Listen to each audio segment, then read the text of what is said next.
penguins that were absolutely dynamite. And I took a bunch of videos.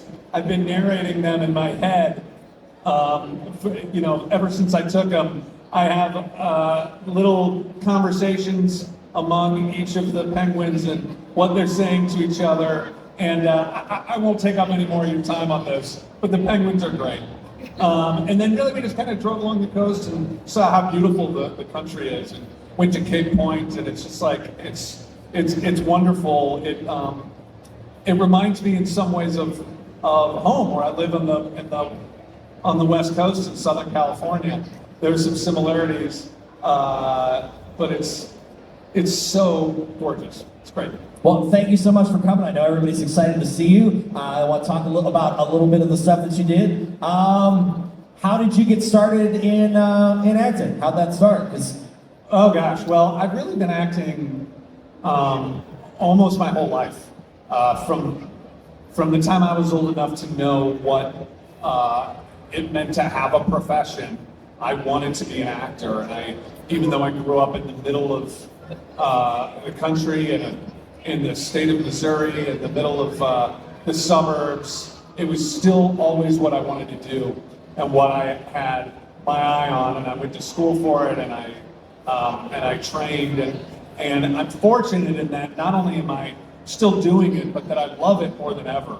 I'm more driven now by being as good of an actor as I could possibly be, of really just improving all the time, is really kind of my main focus of my career, and I love it. Got it. Anything particularly recently that you're the most proud of? I think I just got through a short stretch where I did 3 movies and a television show, all in a very short amount of time, and what I. Very nice. So, for that, you're clearly doing motion capture. Do you find anything different between Rocket? And then, I did some voiceover for. I've done it. Let's just put it that way. Then you have a preference, one that you like? I like playing an adult human man. More than anything. I know that's a weird character that I don't get to do nearly enough in my career, but I'm starting to do more of that, so that's good.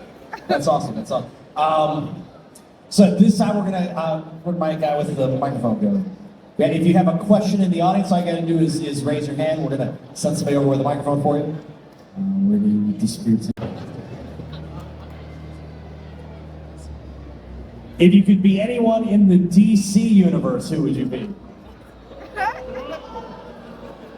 Maxwell Lord. Whoa. All right. Is that working? And Weasel. And Calendar Man. Is it working? Talking to it? And G.I. Robot. All right.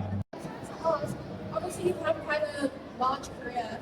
What is something that you know now that you wish your younger self would know to help or aid in everything, especially for aspiring actors? Is there anything that you... I think the most important things are, finish what you start as much as you can when you're in a creative field. And when you start criticizing yourself, it keeps you from making progress in your career. You got to keep going forward. Let things be bad when they're going to be bad. And I would give myself that advice again. And I would also tell myself to be grateful for every part of it.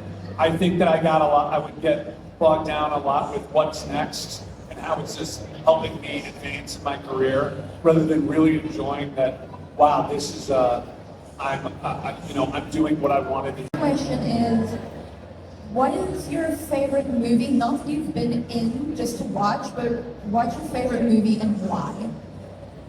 Favorite movie and why? Not necessarily one you've been in. Favorite movie and why? Oh my gosh. Okay. I have a very obscure answer, and it's my favorite movie is a Robert Altman film from 1973, I think, called California Split. and it's with Elliot Gould and George Siegel, and I just love it. It's really fun and cool, and it does what I like best about movies is that I think it illustrates a simple truth about the world, and it reveals like one thing that is simple but that you might not think about that's true. And anytime a movie can do that for me, it's kind of my favorite thing. But I like all kinds of movies from every decade, so that's my weird answer. All right. Away. Away. Away. So, Doing it for the people. I've learned this on my shows when you come to South Africa. They love it when you say words from here. Okay. It's because of our accents. What does that word mean? I didn't just curse, did I? No, you didn't. It's just a nice way of saying hello. How's it? Away. Away. All right. But my question, you've been an actor for many years, and you've played many roles as well. Which role really connected with you personally?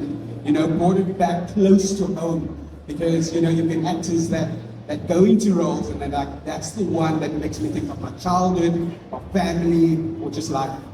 Which role you're asking that I connected with personally? I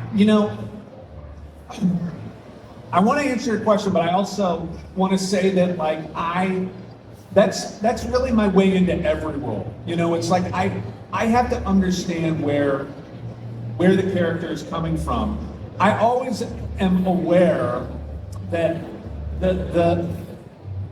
a certain amount of me is going to be in the character no matter what. So no matter what they're like, if I'm playing them and it's not CGI, they're gonna look like me and talk like me and have my voice and my face and all that kind of thing. And so I try to feel that way for every character. I try to understand what it's like to be in their skin. All I can say is that the most recent roles that I've been playing, and I can't talk about all of them too much, but those are always my favorites. My favorite role is always the one I'm doing right now, because that's the one that I'm thinking about when I'm walking around on the street or when I'm going to bed at night or whatever. That's the one that's kind of occupying my thoughts. So, yeah, I mean, I try to keep it personal with all of them, and my favorite one is this one.